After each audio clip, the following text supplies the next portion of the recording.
Hi there, welcome to the channel. So today we're gonna have a little bit of a different showing in terms of our Airbnb. We are just outside Bryce Canyon National Park, which is part of our 1-week national park vacation in southern Utah. So this is a little faster moving, fast travel. We were here 4 nights. During what is generally spring break time for the United States. So we went a different route. We actually got, since we're not going to spend a lot of time in our home, we got a 1-bedroom log cabin. So we're actually on a property that has 3 cabins and they're 600 square feet, so about half the size of what we normally book. But compared to the price of a hotel, it was about the same, $225 a night. But there's a couple important points here. For one, you can have a small space and it be really well stocked. In just a moment, I'll show you what that looks like. But also, there is value in time savings of having a self-catering housing. So what I mean by that is it has a fully stocked kitchen, which means for you, a lot of times the stays closer to the parks are in low populated areas. So they don't have restaurants. They don't have, the nearest supermarket, full service supermarket, is an hour and a half away. So we actually have small markets, just the 2 of them, within a 20-minute drive. And the parks, this is very well situated. We're 30 minutes from Bryce and 15 minutes from Kodachrome State Park. So saving time is really important to us. And if we were to come in high season, to find restaurant seating, you're waiting 1 to 2 hours a minimum to get a meal. And that's a lot of time that I could be spending in the park. So for this situation, we got a wonderful cabin, and I'm gonna take you on a tour so you know what well-stocked means and what a 5-star superhost does for you. So this is a 1-bedroom, but it does have a queen sleeper. And what I really like about this host is we have a coffee table that elevates. And there's games, because you know what? Not every day around here is going to be perfect. Sometimes we have rain, high winds. So you do want to book your stay with an extra 1 to 2 days of buffer in case you have an inclement weather day. But here he is, set us up for bad weather. And over here, in case we did have a child with us or a guest, we have a full dresser for clothing storage, extra pillows, and all the bedding for this queen sleeper.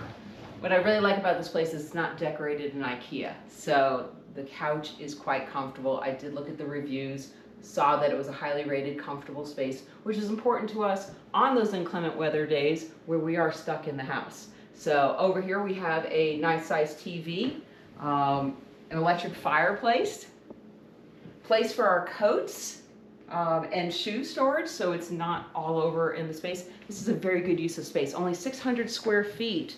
But there's a lot of space saving in here. So we have a nice table for 4 with benches that tuck under so we don't lose floor space. This was actually my workout area while we were here. I did morning workouts and I had plenty of floor space to do that with.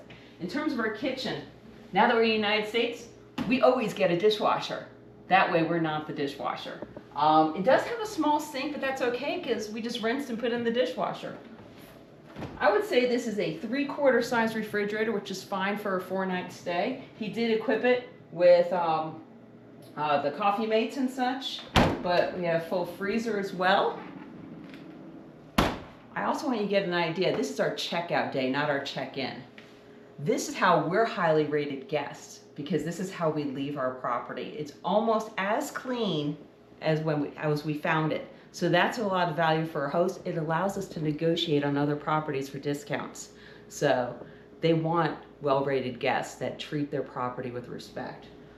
In terms of the well-stocked, we have multiple frying pans, different sizes, stock pot, strainer, and a saucepan. So we actually cook some really nice dishes this week. We do have a small cabinet for the sprays and oils. So when you look on the description for this property, it does say kitchen basics, which means salt, pepper. Another thing that we look for in a well-stocked kitchen is plenty of bowls, small plates, regular plates. So we have service for 6 here. Actually, yeah, 7. So that allows us to have all of our meals in a day and then putting them in a dishwasher for overnight. So that's really handy for us. We do have a Keurig, and he made plenty and would refill this anytime we want. The paper towels and the coffee and teas with the Keurig. Lots of sugars, different types, napkins. We didn't have to go to the grocery store for these needs, as well as many dishwasher tabs as we needed. Love having sharp knives, so we have a full knife block here with steak knives. Not something we always get in Airbnbs around the world. Plenty of silverware, different types. Really nice to include the foil and parchment paper. Measuring spoons, measuring cups, definitely made me smile. Spatulas, whisks, lots of rubber spatulas, soup rest, pizza cutter,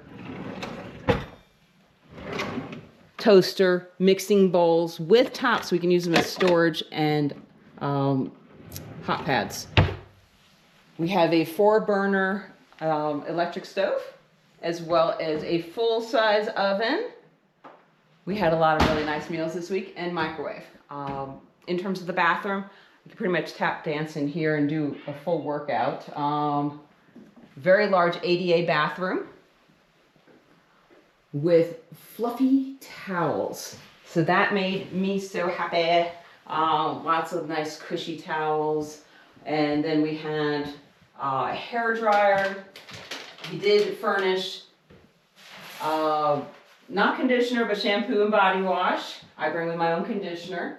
And then a little makeup remover wipes, which is nice for me. So, but good sized bathroom with its own heater. Another thing that we don't see very often in the United States is the ductless heating and air. Obviously, doing on these smaller units, having a full central HVAC system is probably not very efficient. So it's nice to see these, but we have it both in the main room as well as the bedroom. So we have a generous sized bedroom with a queen size bed, great mattress. I did look at the reviews to show it was a comfortable mattress. We have 2 nightstands, and what I really like is the USB and C cable ports on the lamp, so I could charge my phone. And we have a full dresser as well as TV. So not a huge closet space, but we're not here long term, so it's only a 4-night stay. So this is perfectly adequate for us.